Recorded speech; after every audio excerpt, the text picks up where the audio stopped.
Godson Ministry, la plateforme des jeunes chrétiens, un moment inédit dans la présence du Seigneur Jésus pour l'évangélisation, l'enseignement et le partage de la bonne nouvelle. Présenté par le frère Prosper Ahionou sous la conduite du Saint-Esprit. Car tous ceux qui sont conduits par l'Esprit de Dieu sont fils de Dieu. Romains 8, le verset 14.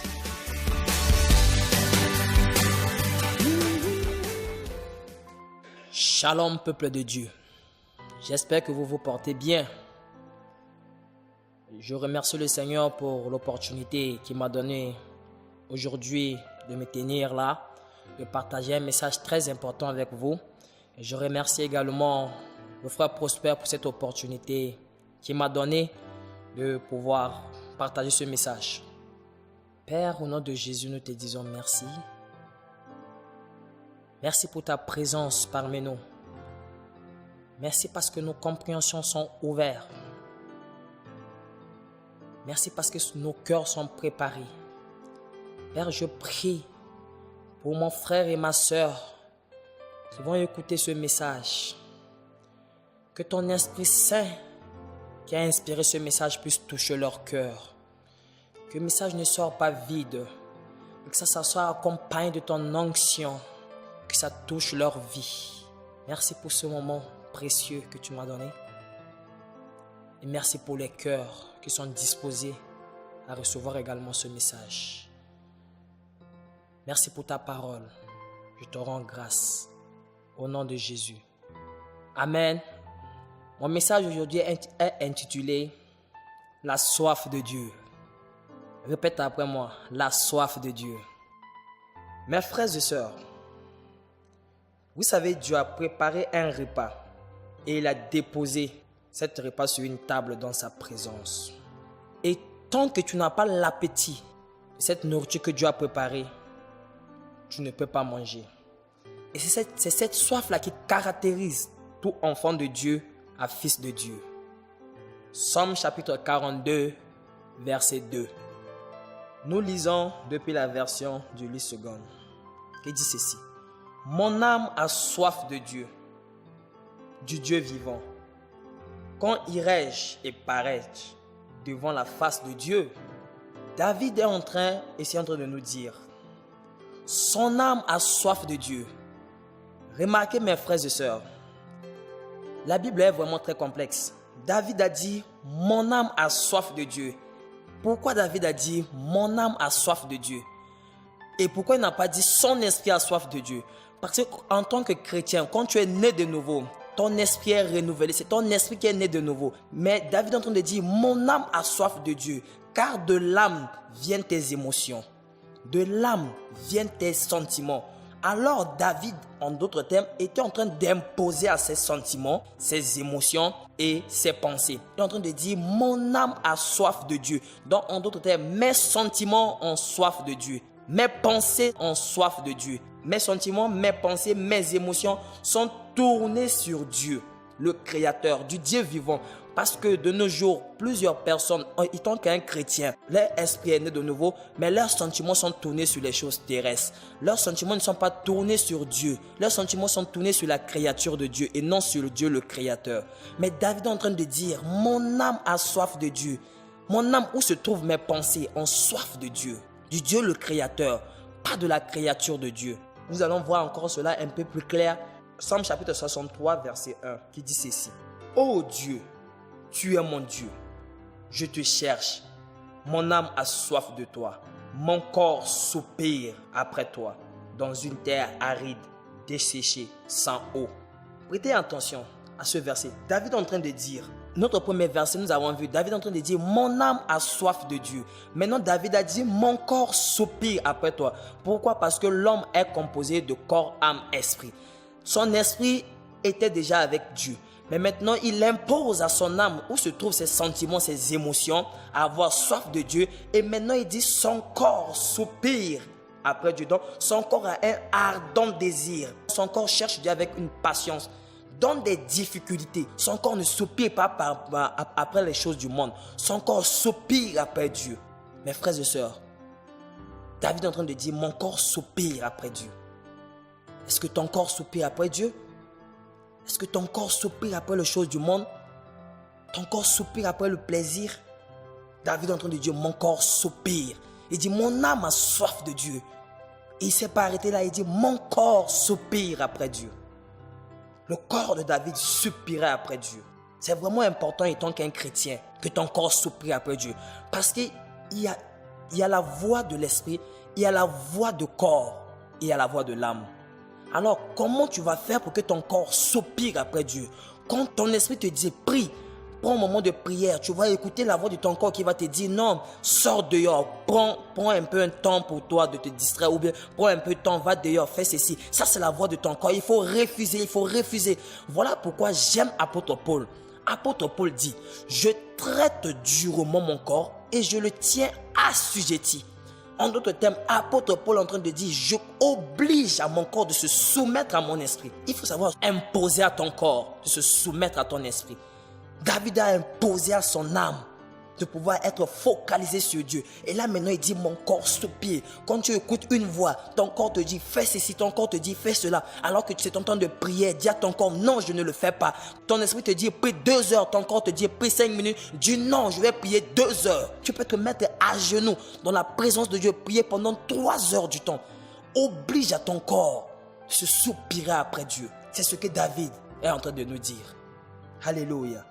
Nous allons aller encore toujours dans la Bible. J'aime David. Nous allons aller lire dans Psaume 119, verset 131.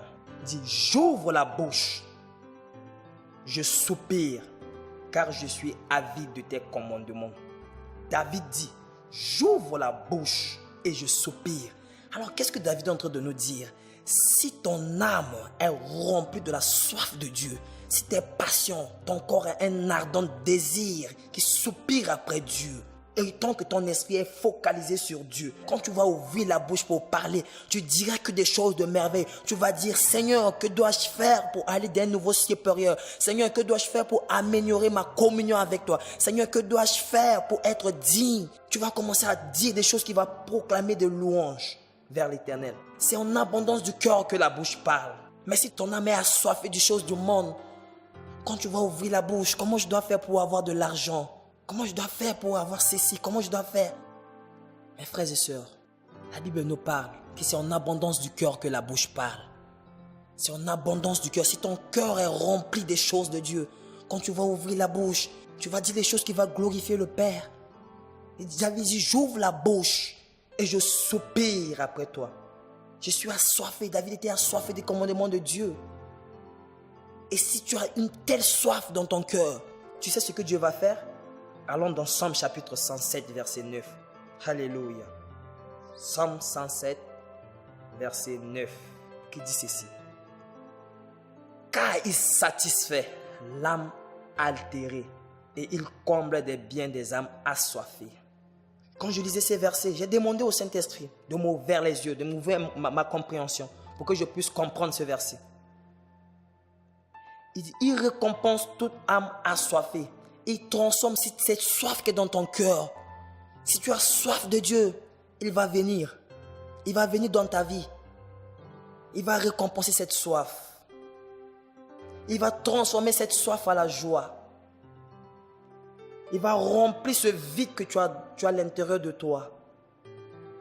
Il va faire de toi sa priorité. Ses yeux seront tournés sur toi. Tu vas vivre les merveilles de Dieu. Tu auras tout ce que ton cœur désire. Voilà pourquoi la Bible nous dit, la Bible nous parle. Faites de l'Éternel tes délices et il te donnera ce que ton cœur désire. Avant que Dieu te donne ce que ton cœur désire, tu dois d'abord soupirer après lui. Tu dois d'abord le désirer. Tu dois d'abord avoir un ardent désir pour lui. Qu'est-ce que tu as besoin, mes frères et sœurs? Tu as besoin de l'onction, de l'autorité, pouvoir, l'argent.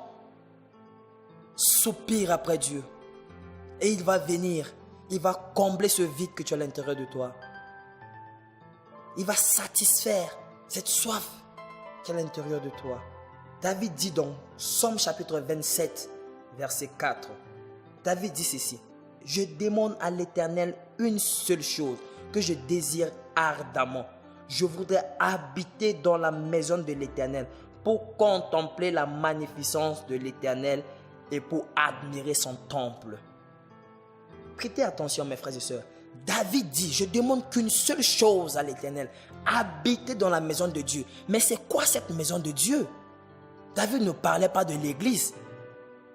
Non, David ne parlait pas de l'église. En d'autres termes, ce verset veut dire, je demande qu'une seule chose à Dieu. Je voudrais être en communion avec Dieu. Habiter dans la maison de Dieu veut dire être en communion avec Dieu. Être en communion avec Dieu pour vivre la gloire de Dieu. La puissance et son amour.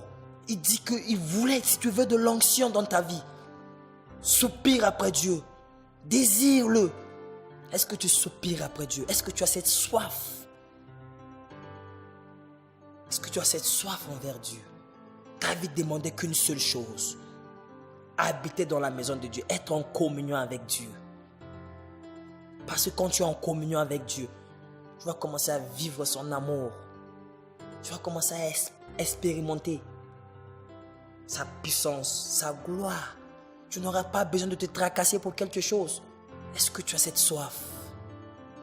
Et si tu n'as pas cette soif, mes frères et sœurs, je t'interpelle à avoir cette soif de Dieu. Soupire après Dieu. Désire-le. Désire-le. Alors j'ai une question à vous poser ce soir. À quel point tu désires connaître Dieu? Je suis en train de parler d'une communion avec Dieu. Jusqu'à quel point voudrais-tu expérimenter la présence de Dieu dans ta vie? Jusqu'à où souhaites-tu être proche de Dieu? Être en communion avec le Saint-Esprit fait partie de tes objectifs? As-tu soif de Dieu? Je sais une chose. Dans Proverbe, chapitre 8, verset 17. La Bible nous dit, j'aime ceux qui m'aiment et ceux qui me cherchent me trouvent. Alors si tu cherches Dieu avec tout ton cœur, il va venir dans ta vie. Tu sais, Dieu a peu des amis sur terre. Et si tu as cette soif, il viendra dans ta vie.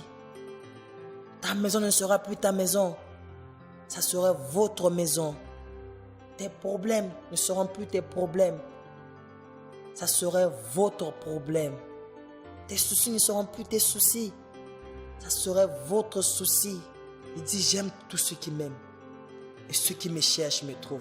Et je sais également qu'il satisfait tous ceux qui ont le cœur assoiffé.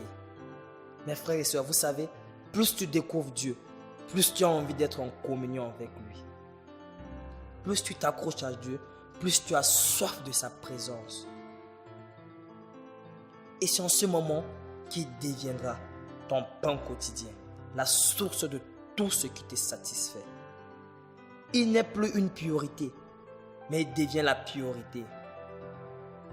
Si tu n'as pas cette soif avant dans ton cœur et que tu écoutes ce message, l'Esprit est en train de te dire, il est temps que tu soupires après moi. Passe du temps, prie, désire-le. Que ton cœur ne se tourne pas sur les choses du monde, que ton cœur se tourne vers lui. Alléluia. Si tu as écouté ce message et que tu n'as pas encore donné ta vie à Christ, je voudrais juste que tu mettes ta main droite sur la poitrine et que tu fais cette prière. Ô Seigneur Dieu, je crois de tout mon cœur en Jésus-Christ, Fils du Dieu vivant.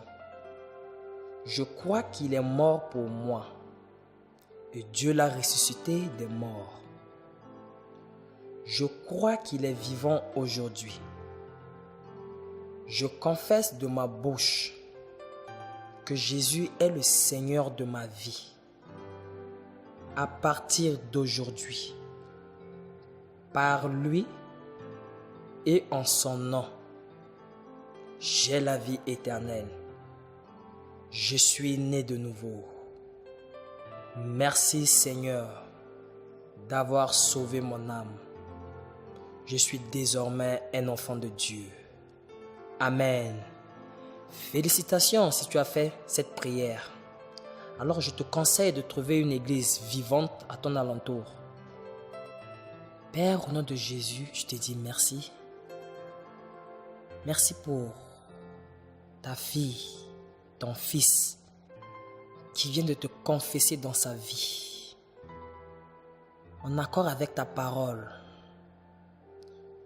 Que toute personne qui va te confesser ta seigneurie est la vie éternelle. Cette parole se réalise dans sa vie à l'instant même où elle a déclaré, où elle a fait cette prière. Sa vie ne serait plus comme avant. Elle va vivre ta gloire. Ton esprit va commencer à le guider. Son cœur va commencer à soupirer après toi, Père. Il va commencer à désirer les choses qui viennent de toi. Merci, car ta parole déclare qu'il y a la joie dans les cieux quand une âme est gagnée. Merci, Père, pour cette opportunité. Je te rends gloire au nom de Jésus. Amen. Pour toutes les questions ou toute suggestion, vous pouvez nous écrire par notre boîte mail godsonministry@gmail.com. Vous pouvez nous suivre sur Facebook et sur YouTube et désormais aussi sur Twitter et sur Instagram. Alléluia. Partageons la grâce. Que la grâce du Seigneur Jésus-Christ, l'amour de Dieu et la communion du Saint-Esprit soient avec nous, maintenant et pour toujours. Au nom de Jésus. Amen. Shalom, shalom, shalom.